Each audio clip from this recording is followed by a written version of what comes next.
Part 2: The Hidden Prodigy and the Debt of Blood. Joyce's schemes were surgical.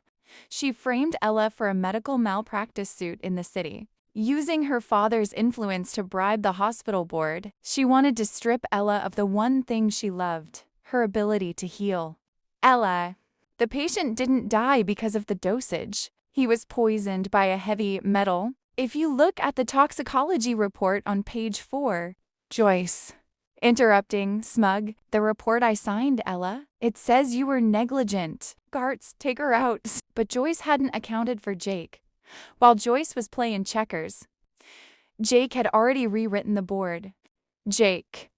Walking into the room, looking at his watch. Actually, page 4 is a forgery. I hacked the hospital server 3 minutes ago and sent the original time-stamped file to the National Medical Board. I also took the liberty of freezing the offshore accounts used to pay off the board members. You have 45 seconds before the police arrive. Joyce watched in horror as her perfect plan evaporated. Every time she struck, Jake was already there, his mind 3 steps ahead, shielding Ella like an invisible fortress. Ella, you've been watching over me for a long time, haven't you, Jake? Jake. His voice softening.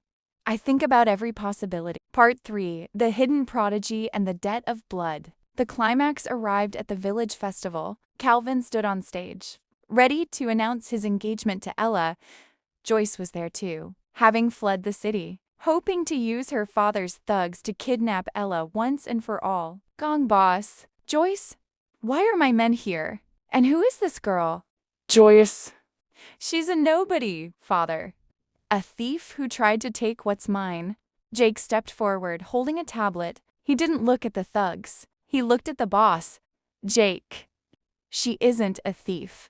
But the girl standing next to you is. I've been running DNA cross-references between the Oakhaven fire records and your private medical files. Joyce was adopted from an orphanage to fill a void. But your biological daughter? She was never in that fire. She was moved by a man who wanted to control you. The village chief. The crowd gasped. Calvin's father tried to run, but Jake's possibilities had already blocked the exits. Jake. And as for Calvin's sacrifice?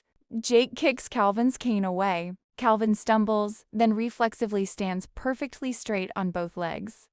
The surgery was a sham. He's been walking fine for years. He just liked the leash it gave him over Ella. Gong boss. My daughter? She was living in the